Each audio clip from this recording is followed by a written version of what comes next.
Savannah, this is very early to ask, but people online are really wanting to know, any idea that your family might return to the screen again? Yes. We have a new show coming out on Lifetime, and it will document all of these things. And we're excited. It's all God. We literally could not have done it. It's all God and President Trump at this point, so yes. When was the last time your parents have spoken to each other? My parents have not spoken to each other, heard each other's voices, or seen each other in the past 2.5 years. It has been extremely difficult. Their 29th wedding anniversary was on May 25th.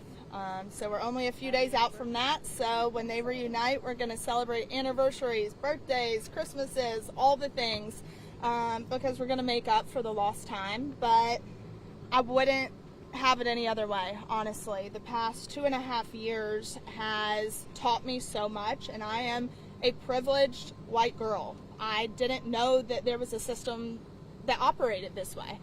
And my parents going to prison, I thank God for it, because it opened my eyes to something so much greater than ourselves.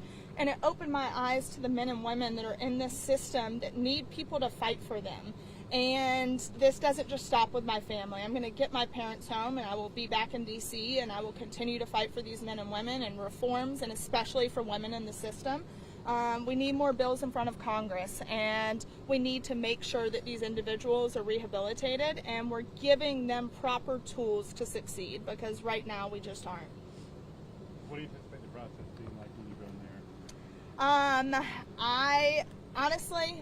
I think they're ready to throw him out at this point. So I don't think it'll be too difficult. I think they're ready to throw him out and get him out, because we have exposed a lot of corruption, and I will continue to do so. And like I said, we have Billy Marshall, who wants the corruption being exposed. He inherited a broken system. Colette Peters, will you step over there for me just for a minute? Thank you. Colette Peters, she destroyed the system. She did absolutely nothing to help the system. And I thought finally we had a woman in power. A woman was going to do something, because we as women can accomplish a hell of a lot more than a man can, in my opinion. So nothing's more powerful than a pissed off woman, a pissed off mom, a pissed off daughter.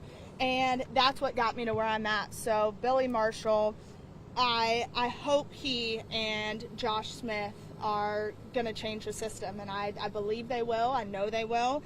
And like I said, Alice Johnson is a force to be reckoned with. At 70 years old, she is the story that it doesn't matter how old you are. It doesn't matter what cards you've been dealt. She is now working in the White House at 70 years old, and she was pardoned by President Trump, and she wants to see as many people out as she possibly can. She wants to give people a second chance. Alice Johnson is changing lives, and these men in here can change lives just like Alice Johnson can if they get out and they do right and they are rehabilitated. Yep. Great. Awesome. Thank you guys so much, and we'll see. Thank you so much. Thank you. So nice to meet you. Thank you.